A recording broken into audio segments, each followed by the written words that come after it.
Hi everybody, so I've got a extra special video for you today. I'm looking at how Eldar has changed in 6th edition. As you may well know, 6th edition is here, the cat is out of the bag, the dog has been unleashed, insert whatever cheesy pun you want, but times are a-changin', my friend. That's my last pun, I promise. What's happened in 6th edition for Eldar? The army has changed in some substantial ways. It's gained some incredible advantages. It has suffered some big changes towards the negative side of things as well. But overall, it's a pretty interesting army to play in 6th edition, and we're going to talk about how that happens. Now, keep in mind, this is not a comprehensive video. I'm not going to go over every single change in the new rulebook. I mean, there's just too many to list. The video would last 3 hours if I did that. But what I'm going to do is give you a basic rundown of how some of the things in Eldar have changed. Okay, let's talk about, in general, what has changed. First of all, overall, the Eldar army is faster. Our fast skimmers go insane distances in the course of a turn. Jet bikes are unbelievably fast when you go flat out with them. I mean, the army's really fast. Even charging units. Now, this is the same for all armies, but things that charge on foot now, if normally it was you move 6 inches, you can fire a gun, and then you try to charge 6. Now you move 6 inches, you can fire a gun, and then potentially charge up to 12 inches. Averaging 7 inches on 2 dice. I mean, just in general, we're just faster in almost every way. We have better saves. Our things that skim, so skimmers, example, wave serpents, falcons, vipers even, gain a 5+ cover save just for moving. Very impressive. Now, we were always able to get a 4+ cover save when we went flat out. That does not change. But now, just for moving and firing your guns, you get a 5+ cover save. Excellent, excellent survivability. Really ups the survivability of something like a viper that used to just get shot down as it fired its guns. Pretty cool. In general, our psychic powers have become pretty interesting because ones that boost the army have become almost impossible to stop. There's only a few things in the game that will stop a beneficial power like Guide or Doom or Prescience, one of the new powers that we're going to talk about a little bit. And in general, the army has become much more capable of fielding foot units. You don't have to necessarily go for the transports because transports in 6th edition have been weakened in many, many ways. And we'll talk a little bit about that. I'm sure I'll have a separate video about that too because that takes a lot of discussion. So overall, the army's faster, it's more shooty, it's easier to get your defensive powers off. Pretty cool stuff. Okay, let's talk psychic powers. Luckily, psychic powers did not change very much in how they are rolled for. I like that. So you still roll 2d6 and go for leadership. And what does it do for Eldar in the new book? You're allowed to keep your old Eldar powers. If all you want to do is just keep your old Eldar powers, you like your fortune, you like your guide, you like your doom, you like your mind war, that's fine. You just keep it normally. Otherwise, you can roll on one of 2 new tables. We've got 2 that we're capable of taking. The first one's divination. And the second table that Eldar can roll on is telepathy. Now, both of these tables are quite excellent. There's some great powers. I mean, just the basic power for these guys. Spectacular. Prescience is twice as good as Guide. I mean, it lets you reroll to hit in melee as well. They're pretty good. The only problem with them is when you roll on them, you're going to be rolling randomly. See, there's a number next to each one. So you're going to get random powers off each table. So it's not quite as consistent as taking your standard Eldar powers. So I think a lot of players to start off are going to be keeping their Eldar powers for the first little while. But having already played a couple of games, I haven't put the videos up yet, but having already played a couple of games, I can see the real attraction of divination and telepathy. Some outstanding powers in the tree, and the basic ones that you're allowed to swap out for are amazing as well. So there's definitely going to be a lot of discussion about which powers to take for your army. Pretty interesting. Okay, let's talk about one big change. Haywire, as an effect, is now godly in 6th edition.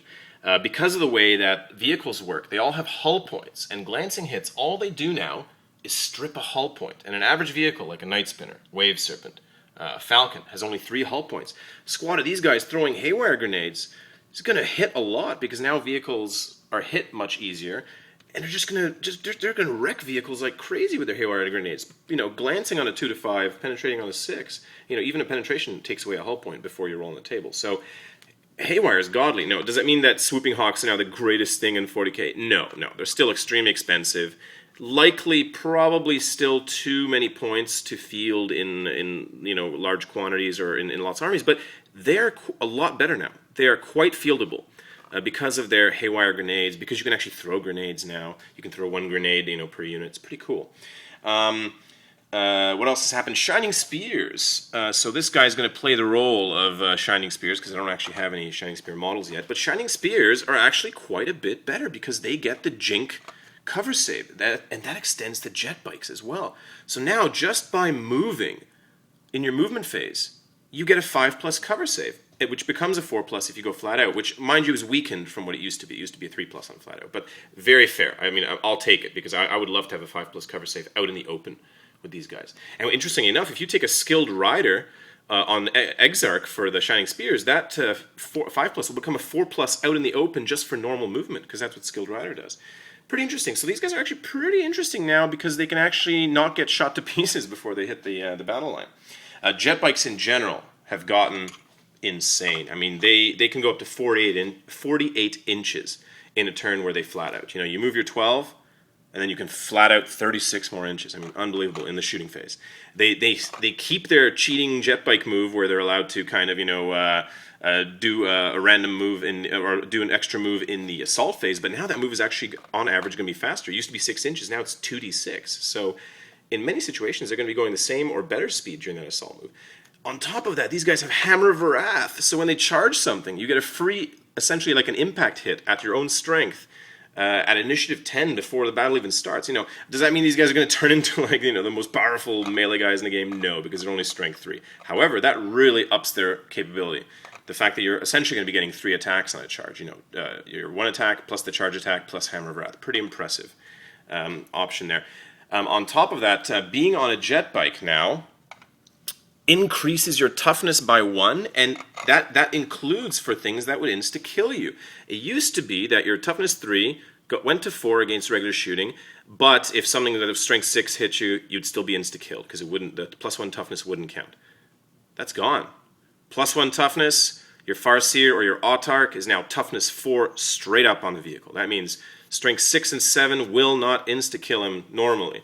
You know, that means plasma guns. That means, you know, strength 6 monstrous creatures do not insta-kill you all of a sudden. Really ups your survivability. Amazing stuff. Amazing stuff. Very cool. Let's talk about Rangers and Pathfinders. Pretty fascinating changes to these guys. As you know, all snipers now, when they roll a 6 to hit, they get to allocate the wound, or they get to allocate the hit, pardon me, onto whatever model they want. And as we know, Rangers and Pathfinders, anytime they roll a 6, they become AP 1. So it makes these guys amazing at sniping out characters from units. Now let's talk Guardians. They've changed quite a bit. They used to struggle in 5th edition because of the short range of their guns, you know, the weak leadership, this kind of stuff. But they've actually gotten quite a boost in 6th edition. Now, they were always solid troops, but they've gotten quite a boost. The first boost is that when they go to ground, they can still fire their guns. So if you're going to be going to ground in terrain to get a good cover save, you can still fire your big gun, maybe some guys nearby. Second of all, with Overwatch, these guys have 2 shots each for 8 points. I mean, with Overwatch, you can actually really hurt someone as they try to charge you, especially if you include things like Guide or Prescience, you know, whatever rerolling power, or maybe Foreboding, you know, lets you fire on your normal ballistic skill in Overwatch. I mean, pretty interesting stuff. Plus, with the changes to Fearless, when the avatar is nearby, these guys are now godly objective holders. It used to be you charge these guys, kill 3 of them, their leadership goes solo, they run off and you cut them down. Now that's not relevant. You got to kill every damn one of these guys in a unit when the avatar is nearby, giving them Fearless. I mean, that's pretty amazing. So they've definitely gotten a boost, especially since armies are going more on foot, and these guys are cheap. They don't need a vehicle. Howling Banshees, a lot has been talked about these guys. Yes, they have been severely nerfed by 6th edition. Why have they been severely nerfed? 2 ways. One is less important than you think, and the other one is much more important than you think. The first way, the one that's less important than you think, is that their power weapons are no longer AP2. All power weapons in general are AP3 now, except for ones that specifically state it. So power axes, power fists, things like that, power claws. Now that hurts. That means these guys are just going to get mulched by Terminators, because Terminators are not going to have their armor cut. They're just going to beat through these guys like they were made of butter. But they're still very good at killing Space Marines, and most things just have Space Marine armor. So, those monstrous creatures with a 3+ average save that you were, dooming and re-rolling on 6s, nothing changes. But against things like Terminators, yeah, you're going to suffer. Now, the much more important way that these guys have changed, and it's something that's very important to discuss in general, is that transports have been highly nerfed. What happened with transports? You can now no longer assault if you start the game inside a transport. The only exceptions being assault vehicles. So that means Land Raiders, Storm Ravens, they're still okay. Open top vehicles are still okay. But in general, even then, even with those kind of vehicles, the distance you're allowed to disembark from for having the vehicle, how far it's moved, is only 6 inches. It's been severely nerfed. It used to be you can go 12 inches, unload a bunch of Dire Avengers, blast them. No, you can only go 6 inches now. The difference being that when you disembark, you actually move 6 more inches. All this stuff is very complicated. It requires a separate video to really get into. But for the time being, let's just say that these guys used to hide inside a Wave Serpent and then pop out on the turn, go and try to slaughter something. They can no longer do that. They have to pop out the turn before, weather a round of fire, and hope that they can get into combat the turn after. So that is the much more important nerf to them, because these guys are very, very fragile for a lot of points. They're going to be a high priority target for your opponent. Your opponent's going to want to just shoot these guys to death. And you're going to have to come up with a way to keep them protected. Some of the new powers can help. Fortune can help, but it's going to be a real challenge. I'm not saying that you shouldn't use these guys, just that you're going to have to really consider what they give to your army. Let's talk about other things. Walkers, our War Walkers. They've actually gotten a bit of a boost. They still operate the same way they do, but now they can overwatch fire. So anything that charges these guys is going to take, this is with double scatter lasers, 8 shots. This guy's going to fire 8 strength 6 shots. A couple of those are going to end up being 6s. So you can actually really hurt someone. Imagine a squad of 3 of these guys with 24 shots. That's an average of something like 4 hits, maybe if you're lucky, a few more. Pretty nasty stuff. And their hull points are only 2 though, so they're a lot easier to glance to death. Which is unfortunate, but something you're going to have to deal with. Let's talk about Warlocks. Warlocks are now characters, just like, for instance, Exarchs are in units. And Warlocks, their Witchblades have been nerfed a little bit, but if you really think about it, their Witchblades have not actually been nerfed. And let me explain that to you. Let me explain to you why the Witchblades have not been nerfed. Before, when you hit a vehicle, if the vehicle has not moved, you hit it automatically. That hasn't changed. But if it moved, even slightest bit, you hit it only on 4s. If it moved fast, you hit it only on 6s. Now in the new edition, that Witchblade is going to hit that vehicle at worst on a 3+. No matter how many inches one of these skimmers goes, this thing's going to hit it on a 3+. So you are going to get many more hits from your Witchblades from the same number of models that are attacking a vehicle. The second way that it sort of balances out is that it used to be that a Witchblade was strength 9, you rolled a single d6, so against most vehicles you glanced on a 1, you penetrated on a 2, good God. But you still have to roll on that table. We've all had those games where you get 3 glances and 3 penetrations from a unit of Witchblades, and the glances do nothing except shake the guy, and then you blow away 1 weapon and then get 2 more shaken or stunned results, which are basically irrelevant. That is gone, because if you have an average of 4 hits or 4 hits on a vehicle, let's just say from a Witchblade, that are able to glance or penetrate, that thing is dead. That vehicle's dead. 3 glances from anything will take away one of these vehicles. 4 will take away a Land Raider. So even though you're rolling strength 3 plus 2d6 versus the armor, you're actually hitting more often, and your glancing and penetrating hits are individually more effective. You only need 3 of them. 3 glances or 3 penetrations, and a vehicle is wrecked. A regular vehicle. So that's they're sort of nerfed, but not really. Let's talk about some of our vehicles now, because we've been talking about it. So first of all, fast skimmers now, they can go 30 inches in a turn. How? 12 inches for cruising speed in your movement phase, another 18 for flat out, because you're a fast skimmer. Pretty impressive. You still gain your 4+ cover save when you're going flat out. However, you also gain a 5+ cover save just for moving at all, just for being a skimmer that's moving. Pretty awesome. So like these guys now have a 5+ cover save, just out in the open, just from moving. Pretty cool. Now, also more importantly, fast skimmers can now go cruising speed, that means 12 inches, and fire 2 weapons at full ballistic skill. So that really, really means that on a Wave Serpent, you definitely want to take this upgraded gun. Sometimes you wouldn't take it. You really want to take it now, because you're going to be able to fire both guns all the time, anytime you're able to fire. In terms of transporting, we've talked about it a little bit. You cannot be inside a vehicle at the start of your turn in an assault in any way, unless it's an assault vehicle. That's nasty.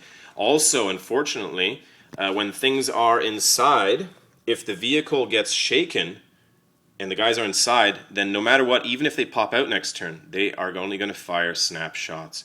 So that definitely hurts Dire Avengers a little bit. But, it's a fair trade. That they're trying to weaken vehicles. They're trying to force you out into the open and make you not kind of hide inside them all the time. Fair enough, fair enough. Pretty solid there. Now, the rules are pretty interesting for Falcons. Now, Falcons, they can have up to 3 guns. If they move 6 inches, they can fire all of their guns like before, pretty much like before. If they go 12, they can still fire 2 big guns, and you fire everything else as snapshots on a vehicle. So in general, vehicles with tons more guns than a Falcon will really benefit from this. Falcons slightly benefit from it. It means you can fire this thing, this gun, and then still fire this with snapshots if you go 12 inches, that kind of thing. Unfortunately, holofields have become basically irrelevant. Now, the reason for that is that holofields used to make it that if you took, a zillion glancing hits, they almost never did anything to you. Penetrating hits, it was 1 in 9 before you got, wrecked or destroyed.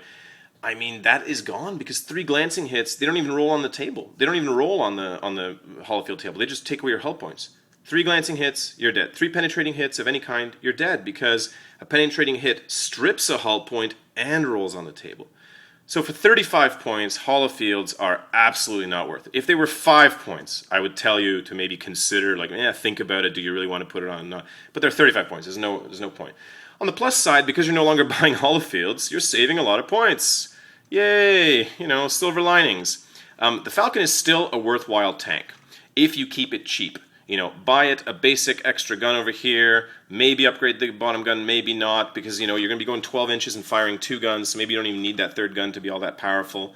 Keep it cheap, and it'll still have a Strength 8 AP2 2-shot gun, plus potential of some other big gun that you like. So the Falcons have switched their roles. They're no longer the premier transport in the game. They are now actually just a really cheap, heavy support choice that can take a variety of guns. Consider that. Fire Prisms, pretty interesting what's happened with them. Now, they've lost a lot, but they've gained they've gained 2 important things. The first one being, of course, they gained Jink, so they have that 5+ cover save out in the open when they move. The second thing is that now the way Weapon Destroyed results work is that they are randomized. So used to be your opponent picked, so the first Weapon Destroyed result that hit you meant your big gun was gone, because who's going to remove the small one when they can take the big one? Now it's randomized, so actually, this guy gained a 50-50 chance that his big gun won't be destroyed. When he is a Weapon Destroyed result. That's a pretty good benefit. That's a pretty solid benefit. On the flip side, because they fire blast weapons, small and big blast, these guys can never fire snapshots. So unlike the Falcon, which maybe when it gets shaken can still fire off its enormous Strength 8 AP2 2-shot gun, hitting on 6s, this guy's never going to be able to fire his gun if he's ever shaken.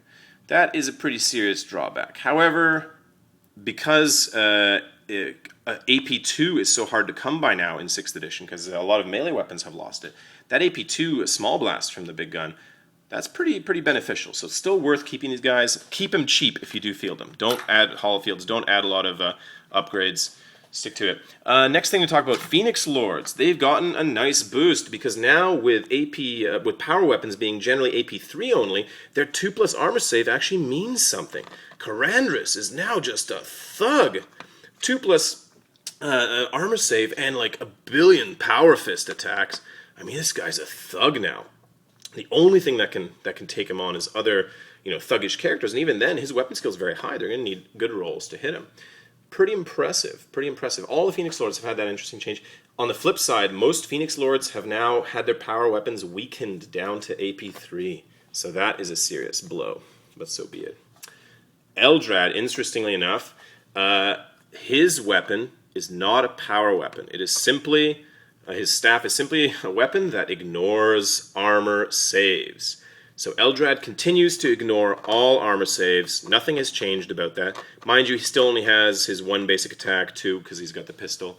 But something to remember, you still ignore armor saves with Eldrad. How does his powers work? He just generates 4 powers if you want it from the new book, or you can just use him normally, like you did anyways. Pretty interesting change there. Wraithguard are basically unchanged. They're still thugs in the edition. They benefit from the change to Fearless, where they never have to even take any armor saves if they lose combat. Pretty good stuff. Now on Overwatch, these guns become unbelievable. I mean, yeah, hitting on 6s, but you could potentially reroll if you've got one of those reroll powers going, and you're going to just insta-kill stuff, shred through its armor. Very scary now to charge a unit of Wraithguard. And that goes doubly so for Fire Dragons. Cheap little guys, I could actually see people using them in larger units now. Because with their guns, which are already amazing, with some kind of guiding power that makes them hit better, now on Overwatch, when you charge them, they're going to be hitting you on their Overwatch with Strength 8 AP1 guns. Then, God forbid, they end up fighting a monstrous creature. Their Melt-A-Bombs are now usable as grenades against the monstrous creature. So, 10 of these guys will throw 10 Strength 8 AP1 grenades at this poor bastard over here. Mind you, they're unwieldy, so they'll go after the monstrous creature, but pretty interesting option with these guys because of the way Overwatch works. Speaking of which, let's get back to those monstrous creatures. Let's get back to that Wraith Lord. Wraith Lords, I would say they kind of get some benefit in this edition. First of all, they're 2 flamers, which you should have already been taking as the free double flamers. Now are actually 100 times better than the other guns because they can put up a wall of death. So when they get charged, you do automatic D3 hits from each flamer on anything that charges you. Pretty impressive. Great against those swarm kind of things. They are still impossible to be damaged by anything that's strength 4 or lower, unless it has some special kind of rule. And they're decent. Now, they don't benefit from the smash attack because they're already strength 10, but that just means that you don't have to sacrifice your attack, so that's not a bad thing. They're slightly worse against vehicles because you don't roll 2d6 with monstrous creatures anymore against armor, but then again, you're strength 10, so you should be fine. And in general, they're decent. They were always a decent unit. I think they'll gain quite a bit because there's going to be a lot more things on foot in this edition. Let's talk characters. Now, characters in 6th edition have a very interesting set of rules changes. The most important one I want to talk about right now in this video is precision strikes and precision shots. It used to be a Wraith Lord goes up against a unit of orcs. The orcs can't hurt him. The one knob with a power claw is just slowly there in the back, beating him to death slowly, and usually it'll end badly for this guy. These guys are now characters. Check out the reference in the back of the rulebook for Eldar units. They are characters. Eldrad's a character. Other Farseers are characters. Warlocks are characters. Exarchs are characters. What does this mean? First of all, it means that inside a unit, you can look out, sir, for that character to try to protect him. More importantly, what it means is that when a character attacks, if you ever roll a 6 to hit, that's either with your shooting or with your melee, you get to allocate that hit. So, now this guy can simply allocate. If he rolls, 2 dice, one of them's a 2, the other one's a 6, that 1/6 he can say, I'm allocating my strength 10 AP2 monstrous creature hit onto the power fist guy. Eat it. How you like that, Mapples? So he can really cut his way out of combats a lot better. Same thing over here, for instance, a shooty Dire Avenger Exarch Bladestorming, it's 5 shots. If one or more of them are 6s, he can allocate those hits onto something. He can say, here, take that wound and hopefully die, right? So maybe blow away another Exarch or blow away a guy with a power fist. Pretty interesting. And similarly, Eldrad, when he's fighting a bunch of guys, his weapon ignores armor saves still. It's not a power weapon. Remember, check the book carefully. It's just simply a weapon that ignores power saves. If he rolls a 6, he can put that 2+ wounding ignoring armor saves weapon hit onto the sergeant that has all the good gear in a squad, right? Pretty interesting. Pretty interesting stuff. That means a unit of these guys suddenly are going to be rolling a lot of attacks, and they're going to be able to allocate. Pretty interesting stuff to think about. So on that note, let's talk Dire Avengers. When you take the Exarch that is pretty shooty, you can really have a chance of allocating some good shots there if you're Bladestorming, even if you're firing normally with 4 shots. Pretty cool. In general, Dire Avengers haven't changed a heck of a lot. They're still going to want to be inside a transport, despite the negative things that have been heaped upon transports in 6th edition. And they're still going to want to be quite a shooty unit. There's definitely more emphasis on the shooting with these guys because of the way Overwatch works, because of the way Snapfire works, even when you've gone to ground. You could outfit them for melee. It's just going to be a lot harder because you cannot assault out of vehicle, out of these Wave Serpents or Falcons anymore. It's going to be a real challenge. Really, these guys are super hit and run now. I would say the shooty version of them with Blade Storm. Maybe you throw in Defend in case you get assaulted. But I would say, the Dual Gun Exarch, mostly built for shooting, is the way to go with Dire Avengers in this edition. Now, let's go back and just talk about kind of some more general concepts overall. So, what have we talked about? We've talked about that hollow fields are kind of useless now. I wouldn't really recommend them. There are too many points and they don't do enough. The army's faster, you have better saves. These guys have saves in the open now, 5+. Saves in the open now. The vehicles have saves in the open. Pretty cool stuff. Overwatch, 24 shots Overwatch. That's going to kill somebody. Overwatching into units that have lots of guns and lots of shots is going to hurt. The psychic powers, the new ones, are pretty darn good. The original Eldar powers are still very, very solid. That's the only type of way to get fortune on a unit, for instance. The closest thing you come to is, there's a divination power called Precognition, which does the equivalent of fortune and a guide, but it does it on just the character himself. They're still solid. Phoenix Lords have gotten a boost in survivability, if most of them, though, have lost their AP2 weapons, except for, of course, Commander's, because he's a thug. And as well, Fuegan also has a weapon that strikes like a monstrous creature, so that'll be AP2 as well. In general, also, vehicles are easier to take down. So glancing hits are pretty good against vehicles now. 3 of them will just wreck a vehicle. 3 penetrating hits, no matter what those hits do on the table, are eventually going to wreck a vehicle because penetrating hits also strip a hull point when they hit you. So vehicles in general are easier to kill. It's going to be harder to justify taking a mechanized army just for the sake of being mechanized, which is what used to happen in 5th edition. So that's a good thing. That's a good thing. It's going to force people to use vehicles strategically rather than just as a crutch, just to sort of dump 10 guys into a rhino. What else has been changed here? Just in general, cover saves have changed. So the average cover save these days is a 5+ in area terrain, 5+ in forest. Still a 4+ in ruins, and it gets slightly better as you go into buildings and things. But it's not that huge of a change if you consider that in area terrain, when you go to ground, you get +2 to your cover save, and that's only in area terrain. So your cover save in area terrain is actually going to be exactly the same like it was in 5th edition. It's not that enormous a change. And on top of that, when you go to ground, you're now able to snap fire. So you can still shoot your guns even when you've gone to ground, which includes when you're being assaulted for Overwatch. Pretty interesting. Overall, the edition has gotten very, very shooty. That's not to say that melee is not nasty. Keep in mind that most melee charge ranges have gone up dramatically. Fleet means that you're going to be charging almost at the maximum dice each time. On your average charge range is 7 inches now instead of 6. So, you had to weaken melee somehow, and how they done that? They given Overwatch to units, which is not game-breaking, but it can be a really nasty thing to face. Overall, shootiness is going to work for Eldar. Melee will still work, but I think in the short term, building shooty armies is going to help you a lot. And foot things are going to be much more common as well, because they do not need the transport to survive in. You don't necessarily need those vehicles just to make it across the board. A couple of Eldar specific things I also wanted to talk about. Just some funny little things you can do. Well, first of all, artillery has gotten a lot better. Now, I haven't painted up my artillery. I've had them for years, the models, but they've gotten a lot better. They're much harder to kill. Toughness 7, 3+ armor save, 2 wounds. Pretty solid. Also, you can do some wacky stuff, like, Seer Council now on jet bikes. They get a 5+ cover save just for being in the open. Let's just say this is the Seer Council. That's the Farseer, that's the Seer Council member.